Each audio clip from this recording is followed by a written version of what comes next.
What is transfer duty and exactly how much will you need to pay if you purchase a property in Queensland? Now before we start, if you want more great home loan tips in Australia, please subscribe to our channel and don't forget to hit the bell to be notified when we upload new videos. So what is transfer duty? Stamp duty, or more commonly known in Queensland as transfer duty, is a one-off government tax that you'll be required to pay if you purchase a property or vacant land. How is transfer duty calculated in Queensland?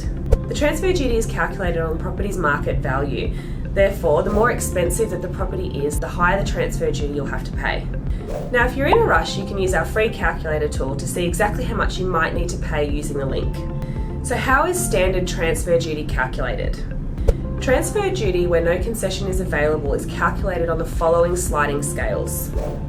For land or property valued between $5,000 and $75,000, you'll pay $1.50 for every 100, whole or in part over $5,000, so roughly up to $1,050. For property valued between $75,000 and $540,000, you'll pay $1,050 plus an additional $3.50 for every 100, whole or in part over $75,000, so roughly up to $17,325.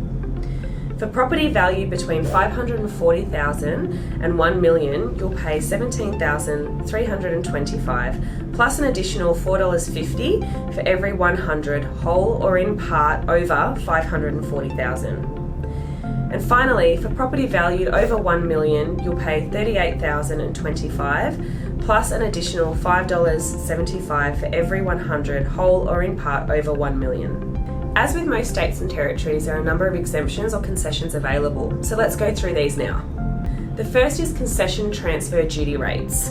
If you've purchased a property and plan to move into the house within the next 12 months, you also don't plan to sell or lease the property, you'll be eligible for concessions. Transfer duty will be calculated as follows. For property valued less than $350,000, you'll pay a duty rate of $1 for every 100, whole or in part, so up to $3,500. For property valued between $350,000 and $540,000, you'll pay an initial fee of $3,500 plus an additional $3.50 for every 100, whole or in part over $350,000, so up to $10,150. For property valued between $540,000 and $1 million, you'll pay an initial fee of $10,150 plus an additional $4.50 for every 100, whole or in part over $540,000, so up to $30,850. And finally, for property valued over $1 million, you'll pay an initial fee of $30,850 plus an additional $5.75 for every 100, whole or in part over $1 million. Now, let's talk about first home buyers. Queensland also offer a first home concession to first home buyers who are over the age of 18 years and intend to live in the property as their primary place of residence. They also must have never previously owned a property or land or claimed the vacant land concession.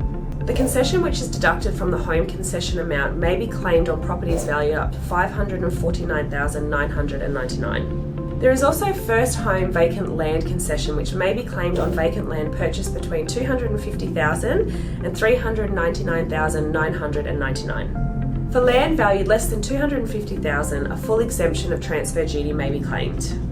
Now let's talk about when you may need to pay additional transfer duty, which applies mainly to foreign purchases.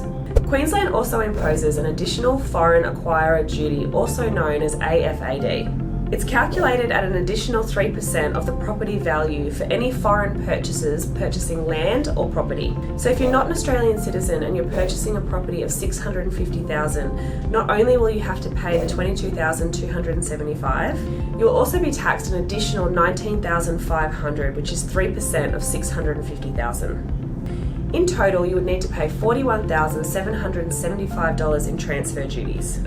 So when is transfer duty payable in Queensland? Transfer duty is payable once you receive the notification that your documents have been assessed. If you're borrowing money, your lender will likely require you to have your documents stamped before the loan can settle, so you'll have to pay the transfer duty before then. The longer you take to pay the transfer duty, the longer it will take for you to be legally recognised as the new owner of that property. And after a certain time, additional fees and interest may be accrued. That's it guys, if you found this video helpful, please give us a thumbs up, and if you have any questions, don't forget to leave them in the comment section below. Also, make sure to check out our channel for other relevant videos and tips. See you next time.